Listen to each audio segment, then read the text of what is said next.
After this, I invite Shri Vivek Vishwanath Chari to address us. Shri Vivek Vishwanath Chari is an engineer by profession working as manager, production and planning in DB Electricals Private Limited in Pedne, Goa. He is an engineering graduate from Goa College of Engineering, Farmagudi, Goa. In addition to this, he has as a hobby, he is a writer.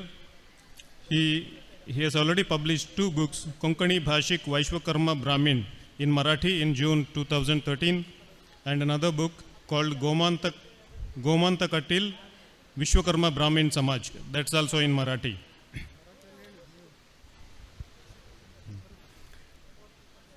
He has participated in various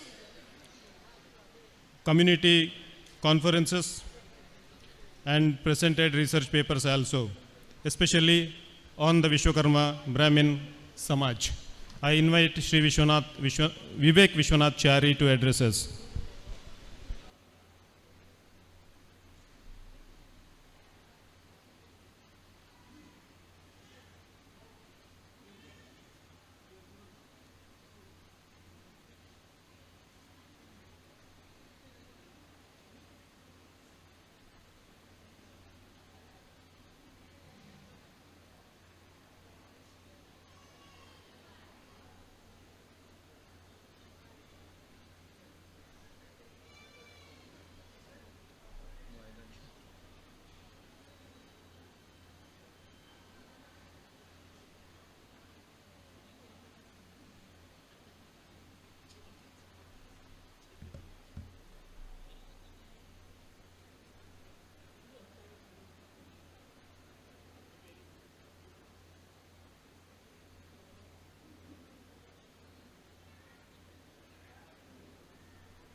Mr. Vivek Chari is going to present a paper on Konkan, Goa, Vishwa Brahmana cultural anecdotes.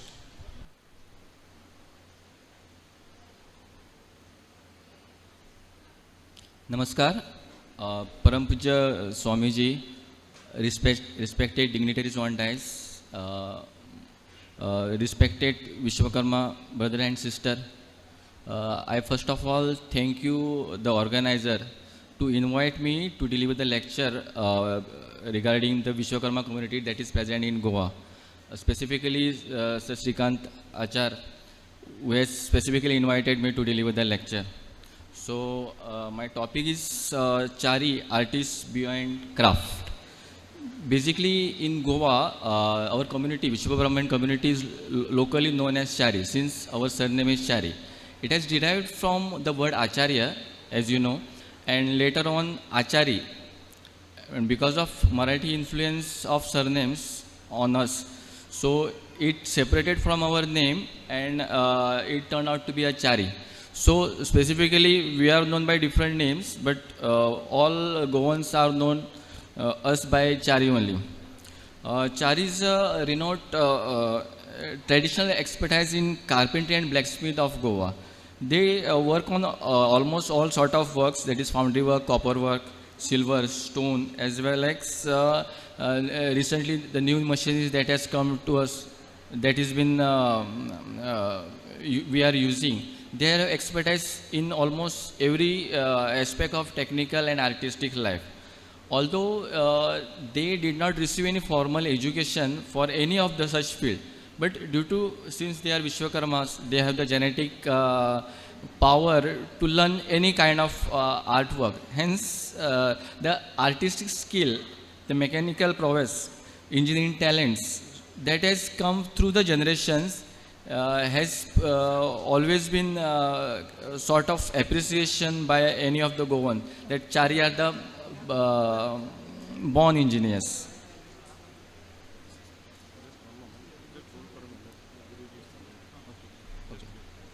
After that, I will start in Hindi because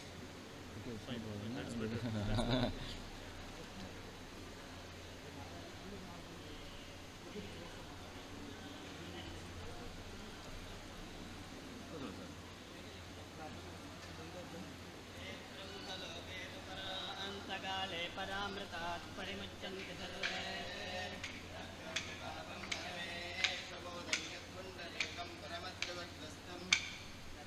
तत्राविदर्भं विशोकस्तस्मिन् यदस्तदुपासितव्यम्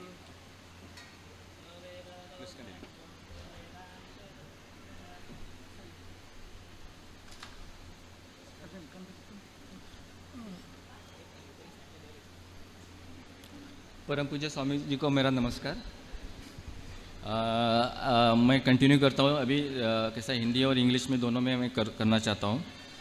तो गोवा में चार ही एक ऐसी community है, विश्व ब्राह्मण community है, जो मैकेनिकल उनकी जो टैलेंट्स हैं, स्किल्स हैं, वो हमेशा एक प्रशंसा का एक माध्यम रहा है।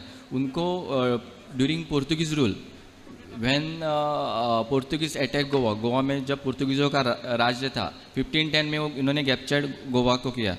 तो उनका जो पहला जो गवर्नर था अल्फोंसो द अल्बुकर्क, उन्होंने 1514 में अपने राजा को द डॉम मैनुअल सेकेंड उनको एक लेटर लिखा था कि यहाँ के जो ब्लैकस्मिथ है वो जो गन बनाते हैं, तो वो गन इंग्लैंड जर्मनी से आया हुआ गन से ज़्यादा बेटर है, ऐसा उन्होंने उस टाइम लिखा था। इवन द अल्टर्स रहते हैं चर्च में वगैरह, उनके संतों की मूर्तियाँ जो उनके स्टाइल से हमारे बहुत से विश्वकर्मा हमारे ब्राह्मण्स जो गाँव में थे वो उनकी स्टाइल से बनाते थे, जो आप आइडेंटिफाई नहीं करोगे कि एक हिंदू ब्राह्मण एक जो डिफरेंट ही रिलीजन है, कैथलिक जो डिफरेंट ही रिलीजन है, उनके संतों की मूर्तियाँ उनकी स्टाइल से बनाते हैं। ये एक्चुअली बहुत बड़ी उपलब्धि थी। और उनको क्या पोर्तुगीज सांतेरो बोलते थे, that is maker of saint. Even एक हमारे एक देवी है गोवा में शांता दुर्गा करके, तो कुकड़ीकरण, शांता दुर्गा कुकड़ीकरण, उसका जो रथ है वो रथ हमारे विश्वकर्मा बांधव गोवा में सजाते हैं, उनको स्पेसिफिकली हेरिडेटरी राइट्स है। ऐसा ही एक धवड़ी में भी शांता दुर्गा है, वहाँ पे भी उनका जो रथ सजाने का जो है तो वो स्पेसिफिकली विश्वकर्मा ब्राह्मण ही सजाते हैं।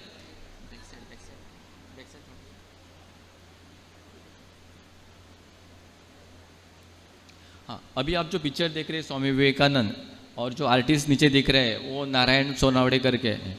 उन्होंने कन्याकुमारी का जो विवेकानंद मेमोरियल है, विवेकानंद जी का जो स्टैचू है जो उन्होंने बनाया था, वो सावंतवाड़ी जस्ट गोवा के जो पास में गांव है वहाँ के रहने वाले हैं।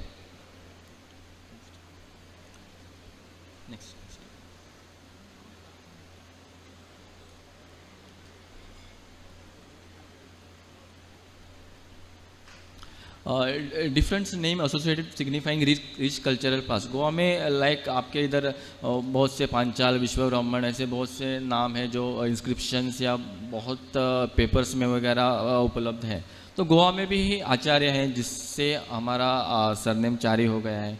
ओझा आपको पता है, जितने भी इंस्क्रिप्शन हम कर्नाटक में देखते हैं उस सब में जो इंस्क्रिप्शन लिखने वाले हैं उनका सरनेम ओझा करके है। तो हमारे इसमें ओझा था, बाद में वो टर्न आउट जो अभी भी सरनेम गोवा में प्रचलित है। उसके बाद एक इंटरेस्टिंग सरनेम था, मीन्स एक डेजिग्नेशन था, वो शैव ब्राह्मण था। गोवा में हमारे कम्युनिटी को शैव ब्राह्मण भी बोलते थे। सूत्रधार, सुतार ये भी नाम है, और स्थपति स्थवई।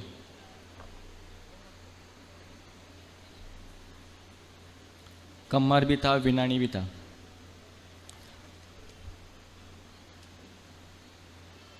हाँ, ये जो इंस्क्रिप्शन है एक्चुअली हीरो स्टोन है जो गोवा में मिला था 1380 का है, विजयनगर पीरियड का। इसमें एक अन्नमंदाचार्य, इन्होंने ये इंस्क्रिप्शन लिखा था। तो आचार्य सरनेम 1380 से गोवा में प्रचलित था, इसका एक उदाहरण है।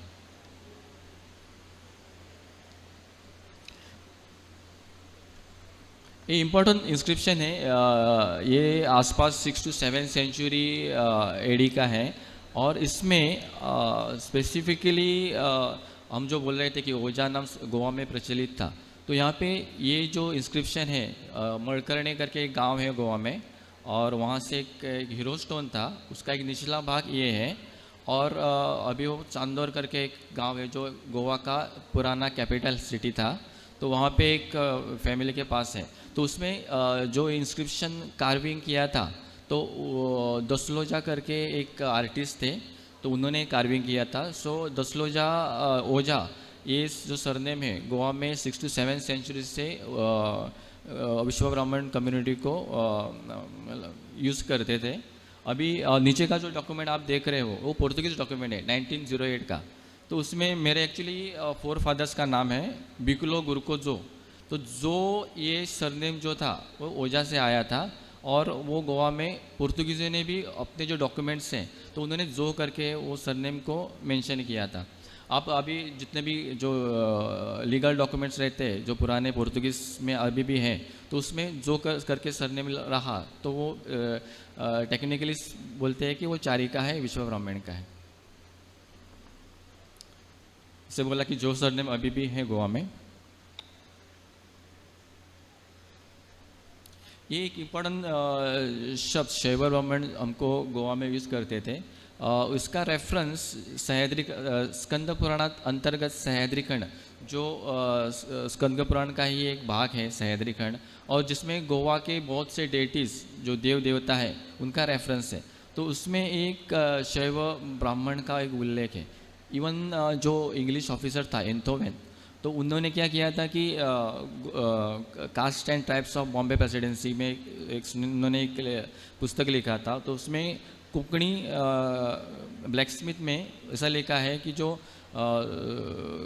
गोवन चारीस जो सोलापुर वगैरह डिस्ट्रिक्ट में स्थलांतरित हुए थे, तो उनको शिव ब्रह्म सुतार करके वो बुलाते थे।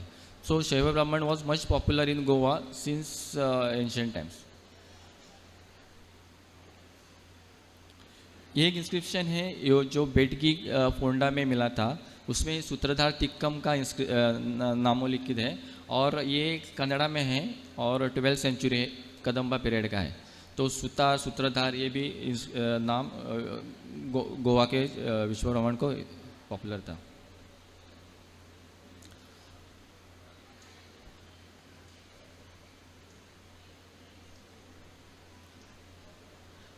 जो अदर्स नेम्स हैं जो पॉपुलर गोवा में है, जो विनानी करके है, विनानी as basically referred as artist in Konkani. Konkani में विनानी का अर्थ है ब्लैक स्मिथ। अभी भी गोवा में जो गांवकारी है, gaunkari is a old village association जो एडमिनिस्ट्रेशन गांव को चलाते थे। तो वहाँ पे आर्टिस्टों को फ्री ऑफ टैक्स लैंड देते थे, जिसको टैक्स नहीं था उसको नमशी बोलते थे। तो विनानीचो नमशी यानी विनानी को दिया हुआ नमस यानी टैक्स फ्री लैंड। तो ऐसा उल्लेख बहुत से लैंड रिकॉर्ड में गोवा में लैंड रिकॉर्ड में मिलता है। दूसरा नाम है कुम्हार या कुंभार। अभी भी कुछ स्थानों पे कुमाराची नमशी, देन कुंभारवाड़ो, इवन मैंने जो सह्याद्री खंड का उल्लेख किया था तो उसमें भी कुंभार करके शब्द है विश्व ब्राह्मण कम्युनिटी को, जो गोवा के लोगों को स्पेसिफिकली रिफर्ड किया है। लास्ट जो मेस करके है, मेस भी रिफर्ड एज कारपेंटर इन कोंकणी लैंग्वेज। और गोवा में अभी भी ऐसे जब आप गोवा को जस्ट क्रॉस करते हो सिंधुदुर्ग या महाराष्ट्र में, तो मेस्त्री सरनेम अभी भी वहाँ पे यूज़ होता है। और गोवा में भी कुछ जगह का नाम मेस्ता भाट यानी मेस लोगों को दिया हुआ लैंड ऐसा है। तो ये भी एक पुराना शब्द गोवा में प्रचलित था। लास्ट जो थवई है, थवई यानी स्थपति जो करप्ट होके थवई हो गया, तो गोवा में आज भी थवई करके नेम कुछ हमारे कम्युनिटी को रिफर्ड किया जाता है। थवई कोंकणी में कारपेंटर को थवई बोलते हैं। और अभी भी जो आपको बोला जो नमस है, जो लैंड मिलता था गांव के एडमिनिस्ट्रेशन से, तो उसको थवयाची नमशी यानी थवय को दिए हुए नमशी को ऐसा उल्लेख मिलता है लैंड रिकॉर्ड्स में।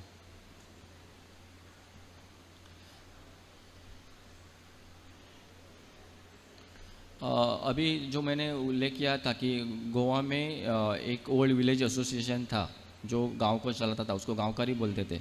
तो वो गांवकारी में as a carpenter, blacksmith and as an artist हमारे लोगों को बहुत इम्पोर्टेंस था।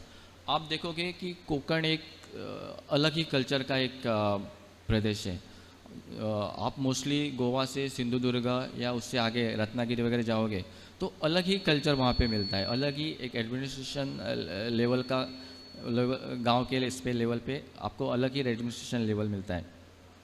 तो गांवकारी में एज अ आर्टिस्ट उनको बहुत से फ्री ऑफ टैक्स लैंड थे, उनको टेम्पल रिचुअल्स में बहुत को इन्वॉल्वमेंट था। इवन मिंटिंग कॉइन्स वो काम प्राचीन कालों से हमारी कम्युनिटी गोवा में भी कर रही है। उसके अलावा म्यूजिकल इंस्ट्रूमेंट्स या मेकिंग जो तलवार रहती है, जो भी आर्मर के जो भी साहित्य है, तो वो सब बनाने के कौशल्य हमारे लोगों को था। Even our community is one of the good artistic community in music. अभी भी बहुत से म्यूज़िक में हमारे कम्युनिटी के लोग आगे हैं।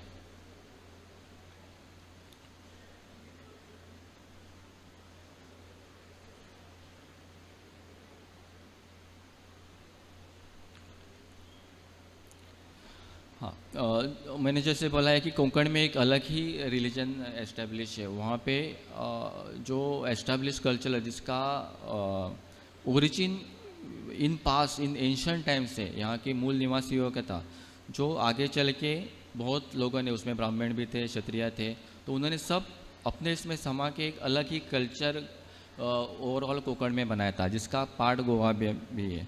अभी आप जो तरंग देख रहे हो, जो तीन अपना उसको तरंग बोलते हैं गोवा में या कोंकण में, तो वो देव देवता को रिप्रेजेंट करते हैं। तो गोवा में कैसा है कि जो कोंकण फोक या कोंकण रिचुअल्स में उसका इम्पोर्टेंट पार्ट विश्वकर्मा कम्युनिटी है। इवन आप देखोगे कि गोवा में एक सिस्टम है रिचुअल्स का, उसको 12 पासाची दिवस की, यानी 12 और 5 डेटीज़ मिलके वो सब एक रिचुअल्स गांव को एक खड़ा करते हैं। गांव के जो देव देवता को सब एकत्रित करते हैं, उसको 12 पासाची दिवस की बोलते हैं। तो उसमें विश्वकर्मा कम्युनिटी एक इम्पॉर्टेंट और इंटीग्रल पार्ट है। जो 5 डेटीज़ हैं वो प्रोमिनेंट डेटीज़ हैं, जैसे शिवा, पार्वती या विष्णु, बाद में सातेरी वगैरह ऐसे देवताज हैं।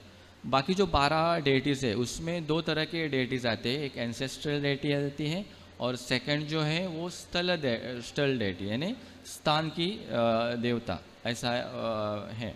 तो जो एंसेस्ट्रल डेटीज़ में ना नॉर्मली 2 क्षत्रिय लोग हैं, एक मड़वड़ यानी वॉशरमैन का एक एंसेस्ट्रल डेटी रहता है, बाद में दलित यानी जो महार बोलते हैं हम, उनका एक डेटीज़ रहता है, गावड़ा वंश या ऐसा घाड़ी करके 2 क्षत्रिय कम्युनिटी है, उनका डेटीज़ रहता है एंसेस्ट्रल डेटीज़। और लास्ट जो है उसको राम पुरुष बोलते हैं, वो स्पेसिफिकली विश्वकर्मा कम्युनिटी का ही डेटी है। और आप कोंकण की दिवस की स्टडी करोगे तो राम पुरुष थोड़ा अलग नाम है, बाकी सब जिसका नाम आप देखोगे तो वो उस कम्युनिटी को कम्युनिटी के नाम को रिप्रेजेंट करता है। पर विश्वकर्मा कम्युनिटी को राम डेटी को, जो एंसेस्ट्रल डेटी है, उसको राम पुरुष ही बोलते हैं और it is one of the integral part of the Konkan दिवस की। सो एक्चुअली बहुत इंटरेस्टिंग सब्जेक्ट है कोंकण दिवस की। तो आगे का उसका एक्चुअली रेफरेंस है, एक बुक है जिसने एक पूरा बेहरे करके एक बहुत एक थे स्कॉलर्स थे, तो उन्होंने एक लिखा था, उसमें जो फिफ्थ स्टेज है जिसको राम पुरुष बोलते हैं, उसका थोड़ा एक इन्फॉर्मेशन था। इवन एक गोवा में एक सालगढ़े करके एक है, साड़ करके एक गांव है, तो वहाँ पे एक साइंस को भी अनआंसर करने वाला एक घटना होती है, जहाँ पे आप जो डेटीज़ दिखते हैं जिसको आप देख नहीं सकते, पर वो आपको एक्चुअल में वहाँ पे दिखने को मिलता है। उसका शरीर दिखता नहीं, पर उसका हाव भाव वो कहाँ पे जाता है, या मीन्स एक अलग ही रिचुअल्स सालगढ़े में आप देख सकते हो।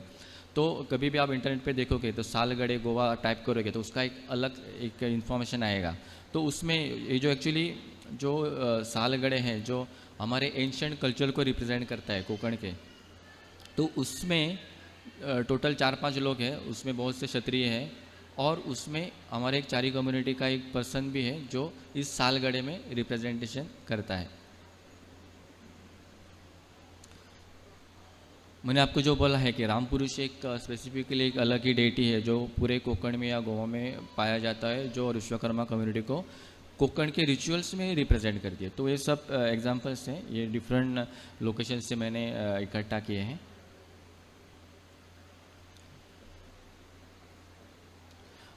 जैसे बाकी स्थानों पे कालिका देवी को हमारी कम्युनिटी पूजती है, तो वैसे ही जो कोकणी लोग हैं उसमें हम उसको काड़ाम्बा बोलते हैं या अंकोला में कल्लम्मा बोलते हैं। ये जो लेफ्ट मूर्ति है वो कल्लम्मा की है अंकोला से, और जो राइट में पीतल की मूर्ति है वो काड़ाम्बा है जो गोवा में है, मिर्ची में है। दोनों प्राचीन मूर्तियाँ हैं।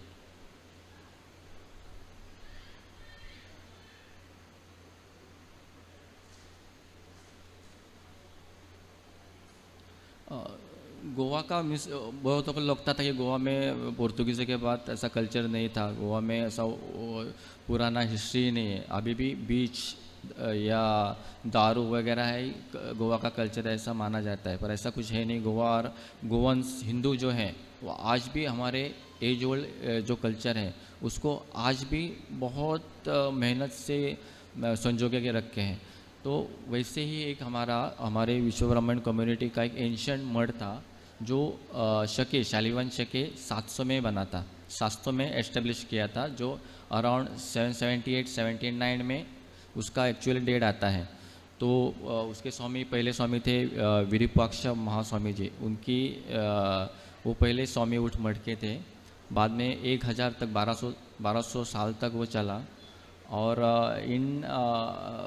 उसकी गुरु परंपरा कुछ रीज़न हुआ रहेगा या फाइनेंशियल कुछ प्रॉब्लम रहेगा, 1910 में 1910 में स्टॉप हो गई। टोटल 66 स्वामी उसके टोटल ये थे, रिप्रेजेंट कर रहे थे, उसकी गुरु परंपरा को ही कर रहे थे।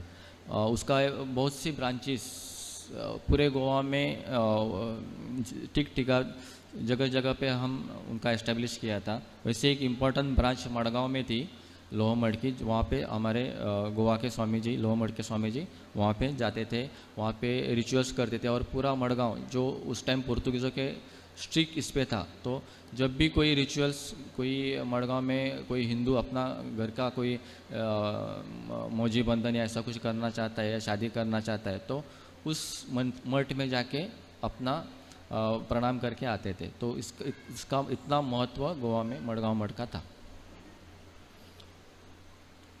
आप जो देखोगे ये एक्चुअल डॉक्यूमेंट है जिसपे लोह मठ की गुरु परंपरा का उल्लेख है। ये सब टोटल 65 और लास्ट 66 जो स्वामी थे वो कनकनाथ या कनकाचार्य स्वामी थे। तो ये सब लोह मठ की गुरु परंपरा है।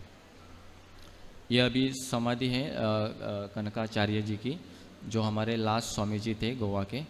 तो ये अभी भी लोह मठ माजाड़ी, गोवा और कारोबार के बॉर्डर वहाँ पे स्थित है।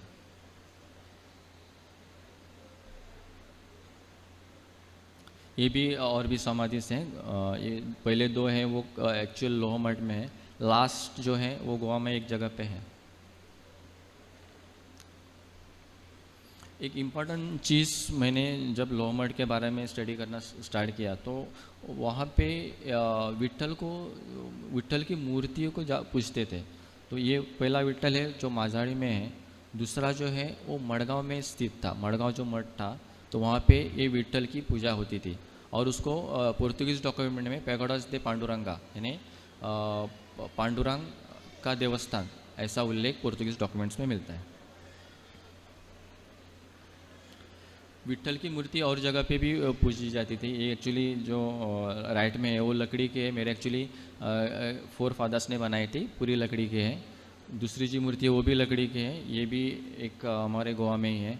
तीसरी एक सिंधुदुर्ग में है, वो भी पीतल की है। पर मुझे जो लगता है कि ये सब एक पॉइंट पे हमारे मठ संस्थान की एक इम्पोर्टेंस एक ब्रांचेस रहेंगे सर। ये कुछ सालों पहले एक 15 सेंचुरी में जब हर जगह, यहाँ पे भी कर्नाटक में भी हुआ था, वैसा महाराष्ट्र में भी हुआ था, हम विश्व ब्राह्मणों को तकलीफ़ देने के लिए ब्राह्मणों ने बहुत से कट कारस्थान किए थे।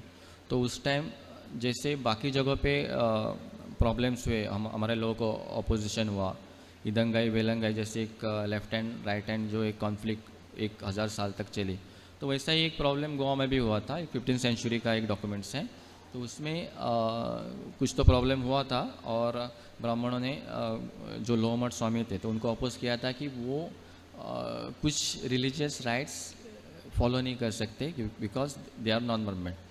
तो हमारे लोगों ने एक विजयनगर राजा को अप्रोच किया था मे बी, और वहाँ पे शंकराचार्य श्रृंगेरी मठ उनके एक रिप्रेजेंटेटिव थे, हमारे ओर से रिप्रेजेंटेटिव थे लोअर मठ से, और बाकी ब्राह्मणों के तरफ से और रिप्रेजेंटेटिव थे। तो जो केस था जो हमारे राइट्स को डिनाई किया था बाकी ब्राह्मणों ने, तो वो केस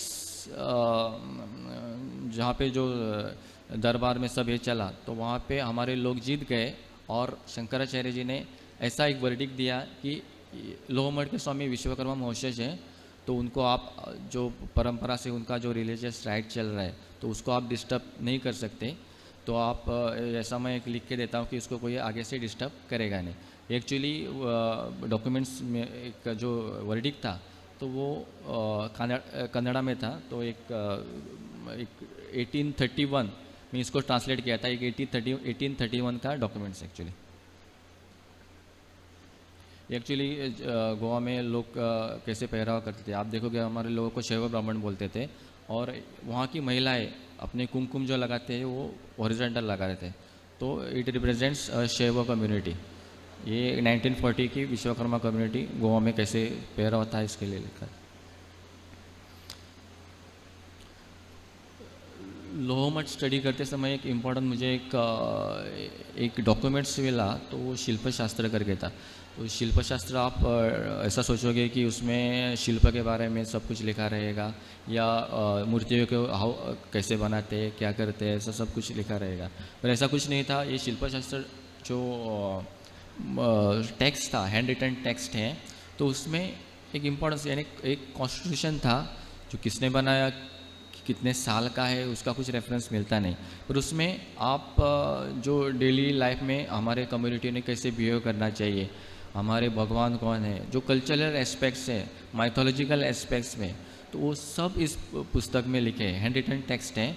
और इम्पॉर्टेंट थिंग इज़ दैट कि महाराष्ट्र में बहुत एक बड़े विद्वान हुए रांची ढेरे करके, तो उन्होंने एक शिल्पशास्त्र बुक, एक पुराना शिल्पशास्त्र बुक उन्होंने एक नासिक में पाया, एक हैंड रिटन टेक्स्ट था, तो उन्होंने उनको पता चला कि वो एक्चुअली संस्कृत से मराठी में ट्रांसलेट किया था, और वो 1243 इस साल का रहेगा। सो 12वीं शताब्दी में महाराष्ट्र में नासिक में शिल्पशास्त्र जो शिल्प के बारे में नहीं डिस्कस कर रहा है, पर our community how they should behave, what are their religious rights, how their religious जो पाथ है उनको तो कैसे फॉलो करना है, इसके बारे में सब चर्चा रहती थी।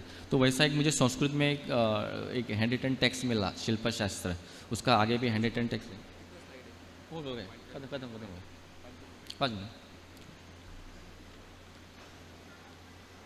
एक्चुअली हैंड रिटन टेक्स्ट था जिसमें जो शिल्पशास्त्र के बारे में मैं जो बोल रहा हूँ, तो वो उस पर रेफरेंस, इधर भी शैव ब्राह्मण करके एक रेफरेंस हमारे कम्युनिटी का मिलता है। Thank you.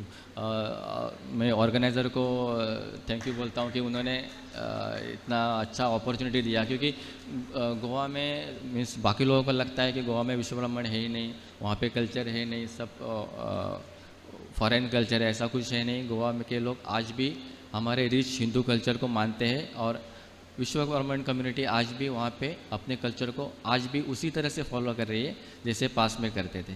Thank you. Konkan Goa विश्व ब्राह्मण कल्चरल एनेक्डोट्स, इस विषय का ऊपर उपन्यास दिया श्री विवेक चारी ने, उनके लिए आपको हम आभार हैं। इस छोटे उम्र में एक इंजीनियर होने के बावजूद, एक कंपनी में काम करने के बावजूद, अपना समाज का बारे में इतना स्टडी करके इतना रिसर्च कर रहे हैं, इसके लिए आपको ऊपर हमें गर्व है, सम्मान है। ಶ್ರೀ ವಿವೇಕ್ಚಾರಿ ಅವರು ಶಿಲ್ಪವೇದ ಎನ್ನುವಂಥ ತ್ರೈಮಾಸಿಕ ಪತ್ರಿಕೆಯ ಸಂಪಾದಕರಾಗಿ ಕೂಡ ಕಾರ್ಯನಿರ್ವಹಿಸ್ತಾ ಇದ್ದಾರೆ ಅಂತ ಹೇಳುವಂಥ ವಿಷಯವನ್ನು ಇಲ್ಲಿ ಹಂಚಿಕೊಳ್ಳಲು ಇಷ್ಟಪಡ್ತೇನೆ. ಇನ್ನು ಮುಂದಿನ